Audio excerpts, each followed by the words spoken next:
Channel knowledge fusion. आज हम एक नया टॉपिक पढ़ने वाले हैं जिसका नाम है डिसीजन मेकिंग। तो आज हम डिसीजन मेकिंग का फर्स्ट क्वेश्चन समझने वाले हैं। तो पहले आप क्वेश्चन लिख लीजिए।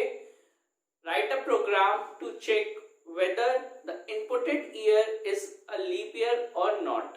यानी क्वेश्चन हमसे क्या कह रहा है कि जो ईयर हमने इनपुट किया हमें उसे चेक करना है कि क्या वो एक लीप ईयर है या नहीं है।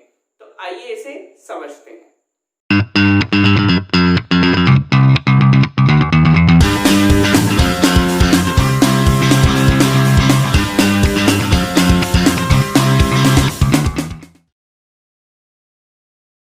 मैंने हमेशा आपको बताया है जावा की स्टार्टिंग हमेशा क्लास से की जाती है।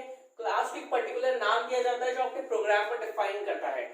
मैंने क्लास को नाम दिया है लीप ईयर क्योंकि मैं लीप ईयर का क्वेश्चन कर रहा हूं। आप इस नाम को कुछ भी दे सकते हैं, ये पूरा आप पे डिपेंड करता है। उसका मैंने लगा दिया कर्ली ब्रेस। कर्ली ब्रेस लगाने में मैंने अपना मेन फंक्शन लिखा है। मेन फंक्शन क्या करता है, आपके पूरे प्रोग्राम की प्रोसेसिंग में आपकी हेल्प करता है। उसके बाद मैंने मेन फंक्शन के अंदर लिया है इंट वाई। वाई एक वेरिएबल है जो यूजर इनपुट करेगा और y कौन सी डेटा टाइप का है, इंटीजर डेटा टाइप का। यानी इससे हमें क्या इंफॉर्मेशन मिलती है कि y जो है वो सिर्फ एक इंटीजर वैल्यू ही स्टोर कर सकता है, उसके अलावा कोई और वैल्यू y में स्टोर नहीं हो सकती। अब यूजर y की वैल्यू क्यों इनपुट करेगा, तो रीजन ये है कि जब यूजर कोई ईयर इनपुट करेगा वो हम y में स्टोर कराएंगे ताकि हम उसे कैलकुलेट करके ये बता सकें कि वो ईयर एक लीप ईयर है या नहीं है। उसके बाद मैंने लगा दिया कर्ली ब्रेस। यहां तक हमारा step 1 that is the syntax part complete हो चुका है। अब बारी आती है स्टेप 2 की। स्टेप 2 में हमें वो वेरिएबल्स लेने होते हैं जो हमारे प्रोग्राम को सॉल्व करने में हमारी हेल्प करते हैं। तो जैसा कि आप यहाँ देख सकते हैं मैंने यहाँ पे कोई भी वेरिएबल नहीं लिया है क्योंकि इस प्रोग्राम को सॉल्व करने के लिए मुझे किसी वेरिएबल की जरूरत नहीं है। ओनली एक इफ कंडीशन की जरूरत है जो मैंने लिखी हुई है। जो हमारा थर्ड स्टेप होता है उसमें हमें प्रोग्राम की सॉल्विंग करनी होती है। तो अब वो सॉल्विंग में इफ की कंडीशन हमें लिखनी है। देखिए मैंने लगाया इफ, मैंने इसमें दो कंडीशंस लगाई हैं। आपको लग रहा होगा 3 है पर वो हकीकत में दो कंडीशंस हैं जिसकी हेल्प से मैं पता लगाऊंगा कि कोई ईयर लीप ईयर है या नहीं है। देखिए y modulus 4 equal 0, y modulus 100 is not equal to 0। यहां से लेके यहां तक की एक कंडीशन है और y मॉडुलस 400 इक्वल 0 ये दूसरी कंडीशन है। ऐसा क्यों, समझिए। y मॉडुलस 4 इक्वल 0 के बाद लगा है and y modulus 100 is not equal to 0 और उसके बाद लगा है और। ये और का सिंबल होता है, ये एंड का सिंबल होता है। दोनों में बहुत ज्यादा फर्क है। एंड का मतलब होता है कि ये दोनों कंडीशंस जब ट्रू होंगी तभी आपका आंसर ट्रू आएगा। यानी इफ की कंडीशन जब दोनों ट्रू होंगी तब आपका प्रिंट होगा yes it is a leap year. इन दोनों में से एक भी कंडीशन फॉल्स हो गई तो ये पूरी कंडीशन फॉल्स हो जाएगी। तो इन दोनों को या तो ट्रू होना पड़ेगा, अगर इसमें से एक भी फॉल्स होती है तो पूरी ही कंडीशन फॉल्स हो जाएगी। और उसके बाद है और का मतलब क्या है कि इस कंडीशन को इन दो कंडीशन से कोई मतलब नहीं है। अगर ये कंडीशन ट्रू हो जाती है तो डायरेक्ट प्रिंट हो जाएगा yes it is a leap year. इस कंडीशन अगर ये कंडीशन फॉल्स भी हो जाए तो भी कोई फर्क नहीं पड़ता, इसको इससे कोई मतलब नहीं और इसको इससे कोई मतलब नहीं है। और का मतलब होता है कि इन दोनों में से कोई भी एक अगर ट्रू होगी तो आंसर आपका ट्रू ही आएगा और अगर ये दोनों ही फॉल्स होंगी तभी आपका आंसर फॉल्स आएगा। तो अब इसको समझने के लिए एक एग्जांपल ले लेते हैं। मान लीजिए यूजर ने y की वैल्यू इनपुट की है 2020 यानी जो ईयर अभी चल रहा है। तो अब हम इसे कैसे चेक कराएंगे, हम पहले y मॉडुलस 4 इक्वल 0 परफॉर्म करेंगे। मॉडुलस क्या करता है, रिमाइंडर आपको आउटपुट में देता है। तो मैं इसको 4 से डिवाइड करता हूं 2020, ठीक है। तो 4 से 5 टाइम्स 20 डिवाइड हो जाएगा, आपका रिमाइंडर क्या बचेगा 0, ठीक है। रिमाइंडर 0 बचा, उसके बाद मैंने नीचे 2 कॉपी कर लिया, ठीक है। अब मेरे को एक और नंबर कॉपी करना है तो मैं यहाँ 0 लगाऊंगा फिर 0 कॉपी करूंगा, ठीक है। तो अब ये कितने टाइम्स जाएगा, ये 5 टाइम्स जाएगा 20, यानी मेरा ये पूरा सॉल्व हो गया। और नीचे कोई भी रिमाइंडर नहीं बचा, यानी हमारा रिमाइंडर कितना आ गया, 0 रिमाइंडर आ गया। क्या 0 इक्वल इक्वल 0? हमारी कंडीशन ट्रू है, हमारी कंडीशन बिल्कुल ट्रू है, 0 0 के इक्वल है, यानी हमारी एक कंडीशन ट्रू हो गई। अब अगर हम चाहते हैं कि ये लीप ईयर निकले तो हमारी दूसरी ये वाली कंडीशन भी ट्रू होनी चाहिए। अगर ये फॉल्स हो गई तो यानी ये पूरी कंडीशन फॉल्स हो जाएगी। तो अब हम एक और बार इसे डिवाइड करके देखते हैं, इस बार हम 100 से डिवाइड करेंगे। तो ये हमने किया 2020, ठीक है।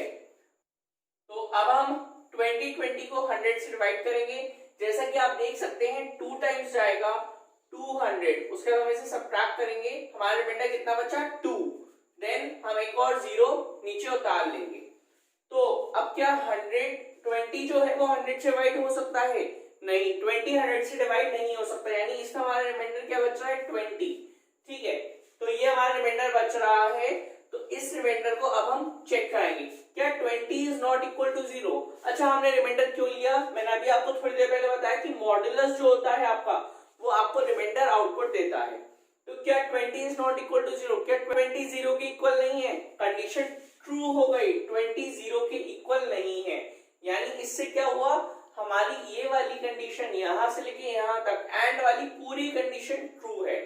जब ये कंडीशन ट्रू हो गई तो आपको आगे चेक करने की जरूरत ही नहीं, क्योंकि और लगा हुआ है। और का मतलब अगर पहली कंडीशन ट्रू हो जाएगी तो आपको दूसरी से मतलब ही नहीं है। अगर ये ट्रू हो गई तो आप सीधा नेक्स्ट स्टेप में आएंगे, क्या लिखा हुआ है SOPLN, yes it is a leap year. तो आपके आउटपुट स्क्रीन पे क्या आ जाएगा, yes it is a leap year. ये ट्रू कंडीशन थी तो आपका आउटपुट ट्रू आया।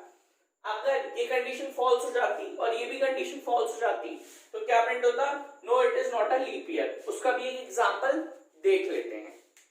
तो अब हम जो एग्जांपल लेने वाले हैं, तो इसमें हम मान लेते हैं कि यूजर ने इनपुट किया है 2010। हमें ये चेक करना है कि 2010 क्या एक लीप ईयर है या नहीं।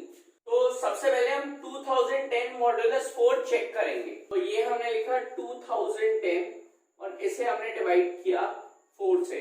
तो जैसा कि आपको दिख रहा है कि 5 टाइम्स जाएगा 20, उसके अलावा इसे सबट्रैक्ट करेंगे तो 0 बचेगा, उसके अलावा इसे 1 नीचे कॉपी कर लिया, 1 डिवाइड नहीं हो रहा तो हम 0 लिख के नेक्स्ट 0 कॉपी करेंगे, तो ये क्या हो जाएगा 10 हो जाएगा। तो 2 टाइम्स जाएगा 8, तो आपका रिमाइंडर कितना बच रहा है 2। तो अब हम चेक करेंगे क्या 2 इक्वल इक्वल 0, क्या 2 0 के इक्वल है? नहीं, कंडीशन हो गई फॉल्स। अब जब आपकी एक कंडीशन फॉल्स हो गई तो आपको ये वाली कंडीशन चेक कराने की जरूरत नहीं है। ऐसा क्यों? क्योंकि बीच में एंड लगा हुआ है। जब एक फॉल्स हो गई तो ये पूरी ही कंडीशन फॉल्स हो जाएगी।